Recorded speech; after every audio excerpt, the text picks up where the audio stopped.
Step one in cleaning a Passap bed or both beds is removing all the needles and all the pushers. So we'll go over that in this movie. This is a set of pinky beds, much older than the greeny beds, but they work exactly the same. At the end of each bed, there is a channel that we need to pull the rod out of. The channel on the back bed is marked with the orange outlined arrow, and you cannot see the rod now. Sometimes you have to go to the other end and push it out using a slender tool. The blue outlined arrow on the right side shows the rod beginning to protrude from the front bed where I've already nudged it from the other end. Now you can get a hold of it and pull it all the way out. It's a squarish rod and it runs the entire length of the bed, so it's quite long and you need some clearance between your machine and the wall to get it out. This is the needle retainer bar. Do not try to remove any needles without taking it out, otherwise disaster will ensue. The needle retaining spring runs along underneath the metal piece that's marked with the arrow. Every so often it needs replacing, and for a true deep cleaning, it should be removed and replaced, or at least checked. In this case, mine is fairly new and I don't think that I need to go into it. With the needle retaining bar out, push every needle forward, manually close its latch, and then pull it towards yourself, down, and outwards a little bit. And it'll slide right through that spring without damaging it.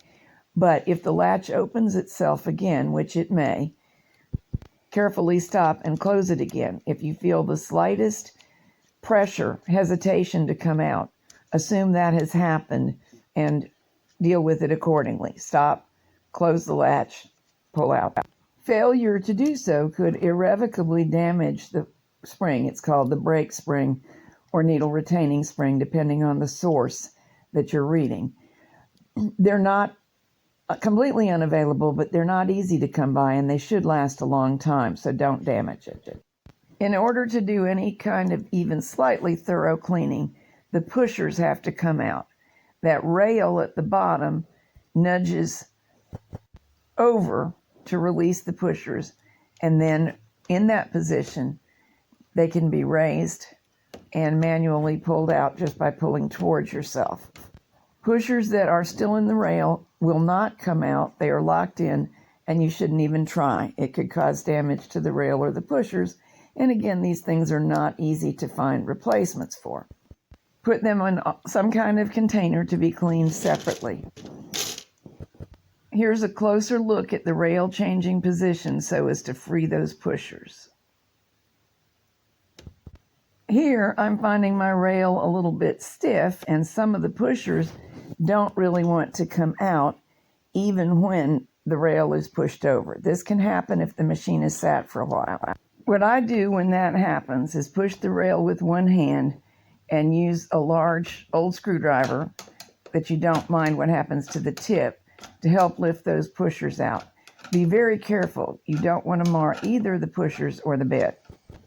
But they do have to come out, and if they're as stiff as those were, it's never going to knit well. So you cannot ignore the issue and just think you'll skip it, because any knitting that involves pushers won't go forward well. This is all a little hard on the fingertips, so some fine pointy pliers can help you remove those pushers. So they're all out now. Mine are going to soak in a bin of Marvel Mystery Oil.